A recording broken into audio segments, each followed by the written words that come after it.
We will start the story, the summary of this lesson in detail. This story, The Necklace, written already, I have told you, written by Guy de Maupassant, take place in France several hundred years ago. Matilda Louisil lives in a flat with her husband. Matilda जो है वो अपने husband के साथ रहती है एक flat में. Who works as a clerk for the Minister of Education में जो एक क्लर्क के रूप में काम करता है. Their lives are not luxurious, but they are not poor, merely simple. उनकी ज़िंदगी जो थी लग्जरियस नहीं थी, लेकिन फिर भी वो गरीब तो नहीं थे, सिर्फ सिंपल लाइफ थी. Matilda however longs to be rich. She envies her friend Jenny who has a large house and lots of jewellery. वो अपनी फ्रेंड जो रिच हुआ करती थी उनसे बड़ी नफरत करती थी, जेलसी करती थी. क्यों? क्योंकि उनके पास बड़े बड़े घर थे, बड़ी सारी ज्वेलरी थी पहनने की. One day her husband brings home an invitation to a ball. एक बार उसके हस्बैंड इवनिंग में आते हैं, वो एक डांस पार्टी के लिए उसके लिए इनविटेशन लेकर आते हैं. He thinks his wife will be excited to attend such a fancy party, but instead she is upset.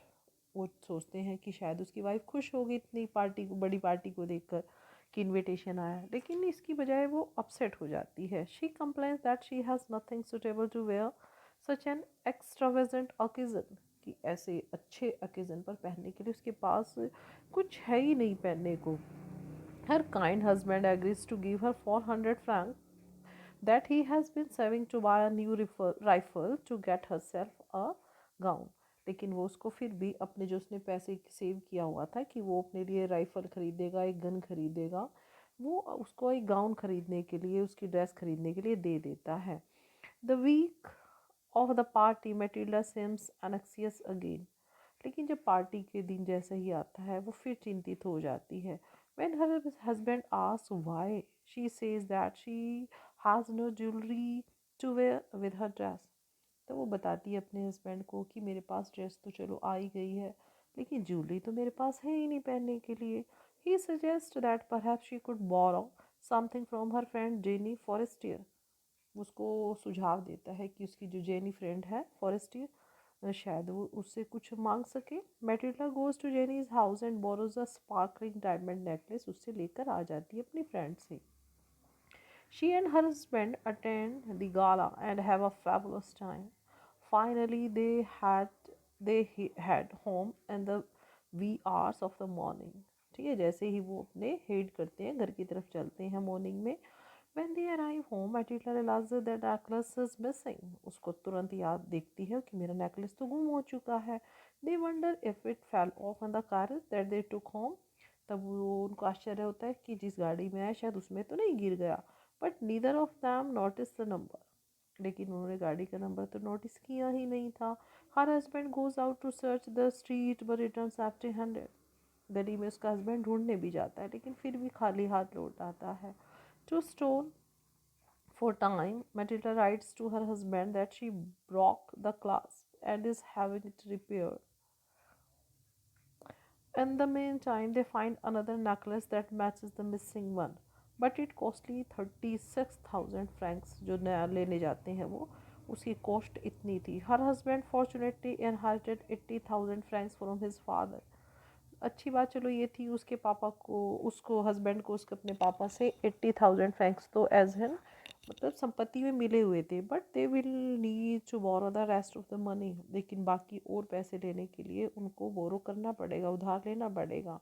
Finally they have enough to purchase the replacement necklace and Matilda gives it to Jeanne who does not even look at it. वो अपनी friend jenny को दे देती है, लेकिन चलो वो अपनी friend, वो उसको नेकलेस को देखती नहीं है. The next in 10 years Matilda life changes dramatically. Matilda की लाइफ बड़ी भयंकर हो जाती है. They move to a smaller apartment where she has to cook and clean for herself. उनको एक छोटे अपार्टमेंट में, छोटे फ्लैट में जाना पड़ता है क्योंकि अब उनके पास इतने पैसे नहीं हैं. She also does work on the side while her husband work multiple jobs to pay back all the money they had borrowed. उसके हस्बैंड को भी एक्स्ट्रा काम करना पड़ता है उस पैसे को देने के लिए जो उन्होंने उधार लिए हैं. After the 10 years, the money is all paid back, but Matilda has aged a great deal. 10 साल लग जाते हैं उनको वापस करने में पैसा. लेकिन अब मटिल्डा जो है वो थोड़ी एज दिखाई देने लगी है, because she has suffered a lot in this two 10 years. One day she sees Jenny Forestier on the street. She decides to tell her the truth about the necklace. उसको 10 साल बाद वो अपनी फ्रेंड दिखाई देती है। वो सोचती है चलो मैं अपनी फ्रेंड को सब कुछ सच्चाई बता देती हूँ। Jeanne is stun by Matilda rough appearance. वो बड़ी हैरान होती है, तो बड़ी सुंदर थी, अब इसकी कितनी गंदी अपीयरेंस हो गई है। Matilda explained that it is indirectly because of Jenny, because she lost the necklace she borrowed from her and had to pay for a replacement. Shocked, Jenny confesses that the necklace Matilda borrowed was a fake, worth no more than 500 francs. तो कहती है कि जो वो तो नकली था, जो फ्रेंड जो उसने उसको ज्वेलरी दी थी, नेकलेस दिया था, वो तो उसकी वर्थ तो सिर्फ 500 फ्रैंक्स थी। Clearly the lesson of the story is that honesty is the best policy. If Merida has been honest with her friend from the beginning, she would have learned that the necklace was not made of real diamonds and would have been wasted 10 years paying for her replacement. कि अगर वो honest होती तो वो उसको बता देती कि उससे गुम हो गया है, शायद तभी उसको पता चल जाता कि ये नकली था और उसको अपनी इतनी लाइफ के 10 years नहीं खोने पड़ते। So this is the story of your lesson necklace that teaches you something very important lesson, that we must be content what we have। इस लेसन में आपको बहुत अच्छा लेसन सबक